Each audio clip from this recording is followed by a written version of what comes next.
everybody, it's Angela from The Root, and all my childhood dreams have come true because we have here with us today Mr. Levar Burton, executive producer of the new documentary, The Right to Read, and the film's director, Ms. Jenny MacKenzie. Welcome, guys. Thank you so much. Thank you. Thank you so much for joining us today. So I'd love it if you could just tell our viewers a little bit about the film and why you thought it was so important.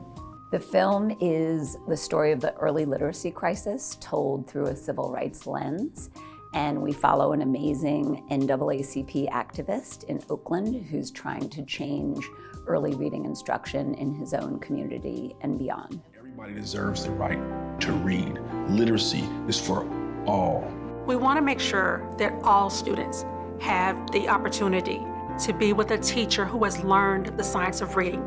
Levar, I grew up watching you on Reading Rainbow, so I know how important education is to you, but I'd love to know a little bit more about why you chose to focus on Kareem's story. Well, I guess because, the intersection of literacy advocacy and social justice is kind of a place where I live. And I live around the corner from Jenny's dad. And that's how I got involved in this project. It was neighborhood nepotism. She had access to me just through the simple geography of being in the same vicinity. But I saw the documentary and I thought this is really, really important because not only does it talk about a problem, but it really does point up the solution, right? We can solve this, we can fix this. We just have to decide that it's important enough for us to do.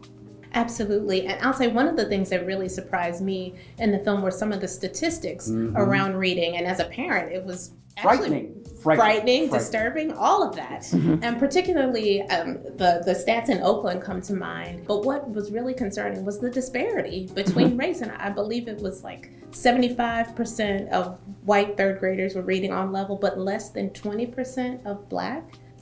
Kids were not reading at their grade level. I mean, do you think that racial disparity has to do with some of the reason why more people aren't talking about this? Well, I think you might have put your finger right on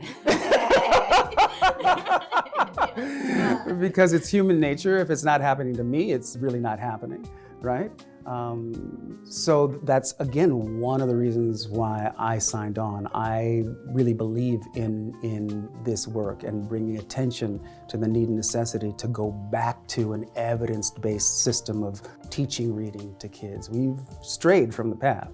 Whole language doesn't work, and we know that now. The science proves it out. It doesn't work. So we really, in order to right the ship, we need to get back to what works.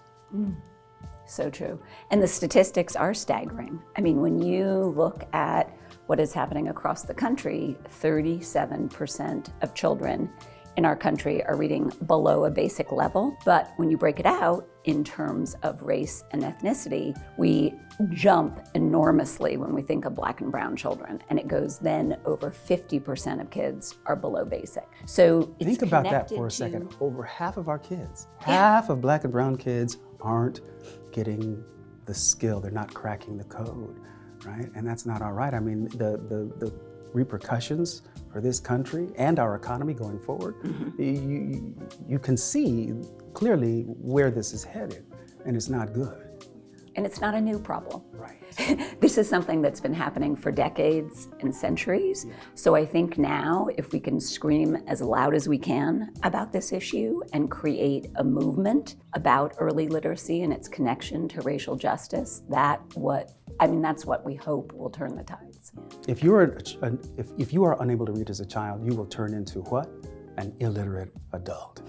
And illiteracy is the pipeline to incarceration, poverty, to depression, to a whole cascading effect of negative outcomes that we can avoid, right?